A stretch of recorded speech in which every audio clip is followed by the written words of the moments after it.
बिस्मिल्लाहिर्रहमानिर्रहीम, अस्सलाम वालेकुम नाजरीन। मैं हूं Jasmine Manzoor and welcome to the show.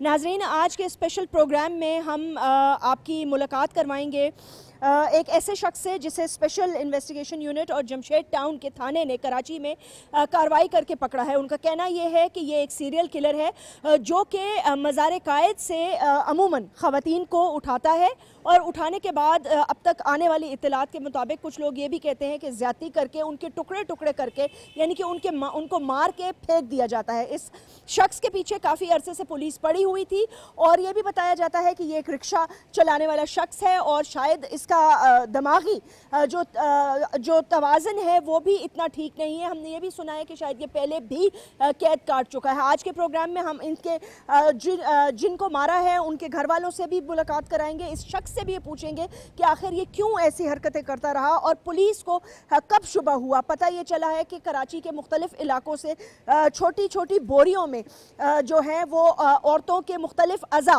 बंद किए हुए मिलते गए हैं, जिसके बाद ये कार्रवाई हुई और कार्रवाई करने के बाद इस शख्स को पकड़ लिया गया। सो आइए चलते हैं और पुलिस वालों से भी बात करते हैं, इस शख्स से भी पूछते हैं और इस स्टोरी में आगे क्या क्या होता है आपको चल के बताते हैं।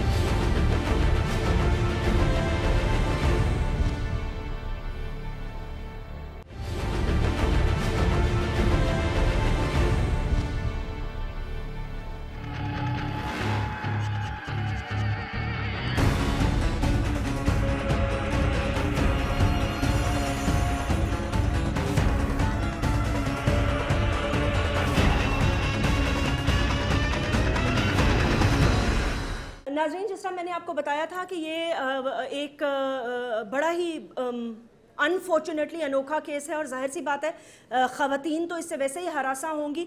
मैंने इससे पहले एक केस किया था, उसमें एक खातून पकड़ी गई थी जिन्होंने अपने शौहर की हड्डियां तोड़कर काट कर और अल्लाह माफ़ करे तौबा इस्तग़फ़ार पता नहीं क्या क्या करके उसको पकाया और पता नहीं क्या किया। वो पूरी स्टोरी बहरहाल आप देख चुके हैं। अच्छा, इसमें सिचुएशन और है। यहाँ पे मेरे साथ जो DSP साहब हैं शाह साहब, कैसर अली शाह साहब, उन्होंने बहुत इस पर मेहनत की है और उन्हीं की सरबराही में टीम बनाई गई जिन्होंने छापे मारे। तो मैं शाह साहब आपसे ये पूछना चाहूँगी, बहुत शुक्रिया एक तो फैसिलिटेट करने का। ये बड़ी एक अनफॉर्चुनेट बात है हमारे सामने जब ऐसे केसेस आते हैं। आपकी नज़र इस केस पे कैसे पड़ी और आपने सबसे पहले आपको क्या चीज़ क्लिक की जो आपने इस पे इन्वेस्टिगेशन शुरू की इस शख्स के हवाले से? एक्चुअली 9 अप्रैल को जो ये वारदात हुई है, 9 अप्रैल को कुछ पीस मिले थे एक औरत के डेड बॉडी के और कुछ पीस 10 तारीख को मिले, कुछ 11 तारीख को मिले, मुख्तलिफ हमारे थाने की जुडिशन से बैग्स में। जी, बैग्स में, ब्लू कलर के शॉपिंग बैग में। पहले उसके जो घुटने वगैरह और मतलब जॉइंट वगैरह खुले हुए थे बिल्कुल, शोल्डर से ये खोल के निकाले हुए थे, बाजू गर्दन अलग थी। तो उसके बाद मैंने SHO सोल्जर को बुलाया, SHO जमशेद को बुलाया और मीटिंग की। तो सेम केस 1 महीना पहले 9 मार्च को भी सोल्जर के एरिया में एक लड़की के साथ ये चीज़ हो चुकी थी जिसकी शनाख्त हुई थी और पता लगा था कि इसको भी इसी तरह पीसेस करके 3 दिन के अंदर 9, 10, 11 को फेंका था। फिर MLO से बात हुई, उन्होंने भी बताया कि जी किसी एक ही आदमी का काम है, क्योंकि मैं शुरू में तो समझा मैं भी किसी ने दुश्मनी या गैरत में आके मर्डर किया, लेकिन जब सेम पिछली वारदात का पता लगा तो फिर मेरे जहन में आया कि कोई जनूनी टाइप का वैशी किस्म का इंसान है। तो उस पर फिर हमने उस केस को निकाला जिसमें शनाख्त हो चुकी थी। उस पर हमने वर्क किया, उसमें कुछ टेक्निकल चीज़ें थीं जो हमारी समझ में आई और फिर कुछ लोगों से हेल्प ली और एक्चुअली केस इतना मतलब वो था कि इस पर IG साहब ने पर्सनली एडिशनल IG साहब से कह के DI साहब ने एक टीम तश्कील दी SSP साहब को कह के, उसमें मेरी सरबराही में SHO सोल्जर और SHO जमशेद, फिर हम लोगों ने मिलकर उस पर वर्किंग की और अल्लाह ताला ने कामयाबी दी हमें बहुत कम वक्त में कि हम जो मतलब ये मुल्ज़िम है, मतलब इसको इंसान मैं नहीं कहूँगा क्योंकि इंसानियत के नाम पे एक दब्बा है, जिसने गिरफ़्तार होने के बाद अपने जुर्म का पूरा इतराफ़ किया और बताया कि किस किस तरह ये ले के आया और मर्डर किया है। तो अभी हमने इसको पकड़ा है और अभी इसको हम इंट्रोगेट कर रहे हैं। अभी इसने 2 वारदातें बताई हैं, 9 तारीख वाली मार्च की और 9 अप्रैल की, और एक इसने बच्ची के मर्डर का बताया है जो 7 साल की बच्ची थी सक्खर में, और ये 3 साल उस केस में जेल में भी रहा था। वो बच्ची के कत्ल के मुलविस जी, मर्डर केस में। अच्छा, ठीक है। अब वो सकर से रिकॉर्ड वगैरह देखेंगे उसमें किस तरह ये गया था या किस तरह उसकी डेड बॉडी मिली थी, तो इस पे वर्क कर रहे हैं। इंशाल्लाह जल्दी मज़ीद इंकशाफात जो भी ये करेगा वो मीडिया के सामने लेके आएंगे। तो शाह साहब, ये जो अभी जिस इलाके में ये रहता था, और क्या आपको शक है कि ऐसा है कि इसने क्या इससे ज़्यादा भी केसेस किए हों, सिर्फ एडमिट अभी 2 कर रहा है, या ये क्या रक्षा चलाता था और अपने घर में करता था कार्रवाइयाँ, कोई औजार वगैरह मिले हैं आपको? किस तरह, मतलब प्रोफेशनली बाकायदा? आपने वो केस सुना था जो औरत का हुआ था? जी जी बिल्कुल, मैंने देखा था आपका पूरा प्रोग्राम। देखा भी होगा आपने। उसमें बाकायदा पूरे औजार और जिस तरह वो कसाई को लेके आती है, मतलब अल्लाह माफ़ करे, वो पूरा लग रहा था कि किसी फिल्म से मुतासर होकर बाकायदा तौर पर एक पूरी। तो ये जो ख़वातीन को उठाता था, किस किस्म की ख़वातीन थी, कहाँ से थी? ये बस बहला फुसला के लेके आता था अपने घर पे, और वहाँ ला के जो ये बताता है कि जी मैं गला घोट के मारता था। तो अभी आप उससे खुद पूछ लेगा, आपको पूरी तफसील ये बताएगा। कोई ज्यादती करता था? जी, ये ज्यादती का भी इसने बताया है। करता था? जी बिल्कुल, पोस्टमार्टम में भी पिछले में आया हुआ था। किसी कोई इस तरह के कोई औजार वगैरह आपको मिले कि ये प्रोफेशनली काटता था, क्या करता? छुरी से ये बिल्कुल करता था, और ये मतलब ये बुगदे वगैरह नहीं यूज़ करता था, बिल्कुल जिस तरह आप ये समझ लें कसाई जानवर को काटता है और जॉइंट्स खोलता है, उस तरह ये बिल्कुल खोलता था। तो अभी ये 2 इसने बताए हैं और अब इसको इंट्रोगेट कर रहे हैं, हमारी टीम पूरी लगी हुई है, और इंशाल्लाह ताला जो कुछ भी इसने किया होगा वो सारा कुछ सामने आ जाएगा। अच्छा शाह साहब, इस पे कौन सी दफ़ा लगती है? ये अभी 302 में अरेस्ट हुआ है, उसके बाद फिर आगे जो देखेंगे कत्ल और ज्यादती और बिल्कुल। अच्छा, इसने खुद एडमिट किया सब कुछ? बिल्कुल खुद एडमिट किया है। आपने इसकी कोई साइकोलॉजिकल एवेल्युएशन करवाई है, क्या लगता है आपको? बहुत ये शार्प है, मैट्रिक तक इसकी तालीम है, और मतलब बहुत ही शार्प किस्म का इंसान है, और बड़ी मुश्किल से मतलब ये इसने स्टोरी अपनी ब्रेक की है। तो मतलब है आपको नहीं लगता कि ये कोई नफ्सियाती मरीज होगा? ऐसा अभी कोई लगता तो नहीं है मुझे, लेकिन मैं भी कोई पीछे इसका कोई बैकग्राउंड पता लगे तो उसके बाद, क्योंकि अभी इसको पकड़ा है, अभी काम कर रहे हैं इस पे। नहीं मतलब ऐसी कोई दीवानों जैसी नहीं, वहशत तो इसके आप देखेंगे चेहरे पे एक अजीब सी वहशत आ रही है इसकी आंखों में, इसके चेहरे पे। मतलब मैं नहीं समझता हूँ कि आम इंसान इस तरह की हरकत कर सकता है।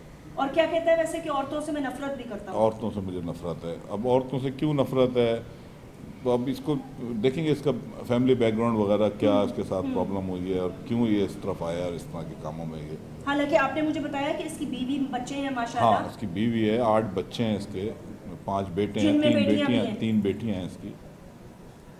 तो शाह साहब मिलवाएंगे हमें उससे? मैं बिल्कुल बुलवा देता हूँ। Thank you.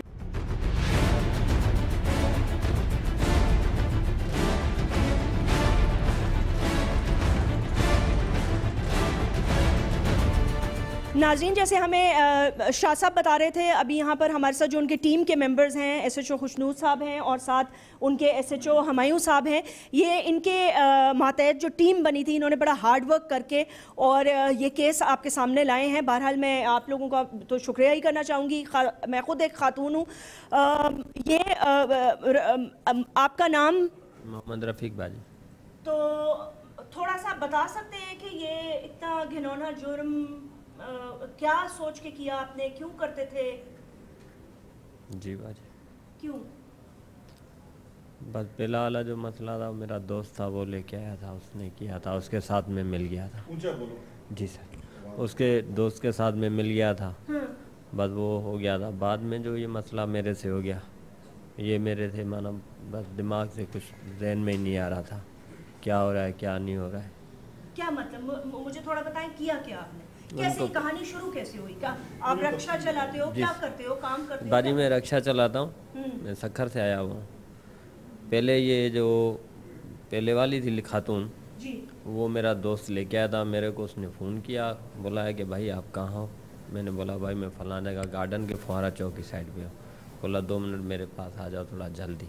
लेके आया था क्या मतलब? लेडीज़ था उसके साथ। नहीं, लेके आया था क्या मतलब? कस्टमर थी वो, रक्षे में बैठी थी कहीं जाने के लिए, या कस्टमर मना वो अपने गलत ख्याल से लेके आया। अच्छा ठीक।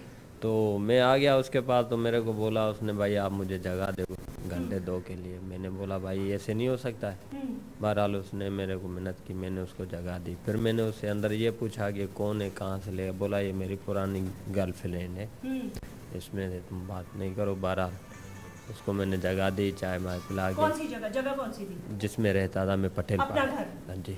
फिर उसको बाजी कत्ल किया। क्यों क्यों क्यों? बस थोड़ा पैसों का मसला हो गया था। क्या पैसों का मसला हो गया था? ये पहली औरत की कहानी सुना रहे हो जी ना? जी। तुमने और तुम्हारे दोस्त ने मिलके उसको कत्ल, तुमने भी उसके साथ ज्यादती की? नहीं, ज्यादती उसके साथ मैंने नहीं की भाई, कत्ल मैंने उससे कराया, टुकड़े मुकड़े काटने तो में। पहले झूठ बोल रहे थे कि वो बेहोश हो गई और उसको अटैक नहीं, ये उसका बात बता रहा था जो बंदे ने बोला, पर जो अभी साहब जो बोल रहे थे कि माना जैसे आके। अपनी बात बताओ। हाँ। अपनी बात बताओ, तुमने क्या किया जब तुम्हारे दोस्त ने तुम्हें बुलाया, तुम उसको अपने घर दे के जी। गए, उसके बाद उस औरत को तुम लोगों ने, पहली औरत को, जी। एक तो खैर गलत काम का तुम पे मुकदमा लगता है, जना का मुकदमा लगता जी है। भाई। अच्छा, तो उसके बाद चलो गलत काम तुमने किया, उसके बाद क्या? उसको तुमने मारा बाजी। किस तरह? गला घोंटा? क्या गला किया? गला घोंट के गला। कितने साल की औरत थी? ये 40-42 साल के करीब थी, माना इसी उम्र में उठी। और कहाँ से उठा के लाए थे? ये बाजी उसी वो ही लेके आया था। ये तुमने नहीं पूछा? नहीं, ये मैंने नहीं पूछा। मारा क्यों? जी बाजी। मारा क्यों? कत्ल क्यों किया उसको? ये खौफ में आ गए। क्या? किस चीज से खौफ में आ गए? मुझे समझ नहीं आ रही। जना करने के बाद उसको मारा क्यों? मारा इसलिए कि वो पहले उसका मर्डर कर दिया था ना, फिर को हम खौफ में आ गए कि मैंने बोला अभी मैं इसको कहाँ। मैं आपको क्लियर करता हूँ। असल में ये पता क्या करें, ये जो टुकड़े करना का कह रहा है ना, ये टुकड़े करना कत्ल कह रहा है। मार इसको पहले दिया था, गला दबा के। गला दबा के। तो ये भी मुलविस था? हाँ ये था। वो बोल रहा हूँ ना। तुम हाँ, उसको हाँ ना। तो यही तो मैं पीछे पूछ रही हूँ कि चलो टुकड़े करने का तो कहानी बाद में मैं पूछूंगी। जब तुमने एक गलत काम के लिए एक औरत को लाए तो उसको मारा क्यों? तुम्हारा काम तो हो गया था, उसको मारा क्यों? पैसे नहीं दे रहे थे ना उसको बाजी। कितने पैसे मांग रही थी? बस पहले वो ये 5-3 हज़ार का मसला था। 3-4 हज़ार के लिए तुम एक औरत को लेके आए, उसको मारा, और फिर मारने के बाद तुमने टुकड़े कैसे किए? औजार वगैरह पहले लेके आए थे? नहीं बाजी, नहीं था। बाद में फिर हम लोग गए थे ये छोलर बाजार। हाँ। यहाँ पे उस दिन माना वो ये उधर से छुरी खरीदा। हाँ। छुरी खरीद के माना था, माना 1 फुट से थोड़ा छोटा था। हाँ। उससे काट के टुकड़े टुकड़े करके फिर छापर में डाल के फेंक के दिया। कैसे फेंके, कहाँ फेंके, बताओ सारी बात, कहाँ फेंके? पहले जो हमने फेंका ये मच्छी मार्केट अपना पटेल पादे दे सीधे हाथ की तरफ। उधर एक मजदा खड़ा हुआ था, बच्चों के स्कूल का वैन। पहला माना ऐसा उधर फेंका था। दूसरा ऐसा उससे थोड़ा आगे जाओ, कचरा कुंडी है उधर। तीसरा ऐसा जो था उसका सोल्जर बाजार 3 नंबर का नाले वाला गली कहलाता है। तुम्हें कुछ वहशत कुछ हो रहा था बाजी। बस फिर इतने टुकड़े एक दफा चलो कर लिया तुमने, तो उसके बाद तो इंसान वैसे ही खौफ के हाथों उसको मेरे ख्याल से आते हो। रात को पता नहीं तुम सोते कैसे होगे, लेकिन ये कि उसके बाद फिर तुमने यही कार्रवाई दोबारा की? जी बाजी। दोबारा की? जी। क्या तुम औरतों से नफरत करते हो क्या? नहीं बाजी। तो क्यों मारते हो उनको? क्यों इस तरह इतनी बेदर्दी से उनके टुकड़े करना? और ये बाजी ये जो बाद वाला मसला था, ये मसला था कि महीना डेढ़ ये औरत मेरे से पहले मिली थी कान न्यू टाउन की तरफ। हाँ। फिर वहाँ पे ये मिली थी तो मैंने इसने इशारा दिया, गाड़ी मैंने रोका उधर। जब गाड़ी रोका तो उससे मैंने पूछा कि आप कहाँ जाए? बोले भाई हमें कहाँ जाना है, आप कहाँ लेके चल रहे? मैंने बोला भाजी मैं तो नहीं लेकर। बहरहाल फिर उसने मेरे को ये बोला कि जो आप जो कोई मसला कर सकते हो। मैंने बोला क्या? बोल उसने मेरी इसीलिए कि लेन के मसला कर सकते हो? माना बुराई के लिए। हाँ। तो फिर उससे मैंने बोला अच्छा, यानी कि औरत ही बुरी है। अच्छा चलो, वो तुम्हारे साथ चली गई, फिर बाजी उसी टाइम मेरे ने टाइम माना बार बोला कि 10-15 मिनट को। उस दिन मेरे से इसने पहले 1000 रुपया भी लिया, मोबाइल फ़ोन भी लिया तुमसे? जी। तो माना मेरे पास इतने ज़्यादा नहीं थी, 2000 वो मांग रही थी। नोकिया का मोबाइल था। तुम उसे कहाँ लेके कहाँ गए थे? ये पहली बात है ना, बता रहा हूँ ना, ये आगे चल रहा हूँ। तो फिर वो उधर जो कई ऊपर फ्लैट के पास, तो वो वापसी आई नहीं, धोखा करके चली गई थी मेरे से, वापसी नहीं आई। हाँ सही। ये जो दूसरी औरत की कहानी ये वो सुना रहा है, ये कह रहा है कि औरत पहले मुझे मिली, उससे बातचीत दोस्ती हो गई। मैं उसको घर लाने के लिए कहा तो उसने पैसे मांगे, मैंने उसको पैसे दे दिए। वो पैसे लेके ऊपर गई तो वापस नहीं आई।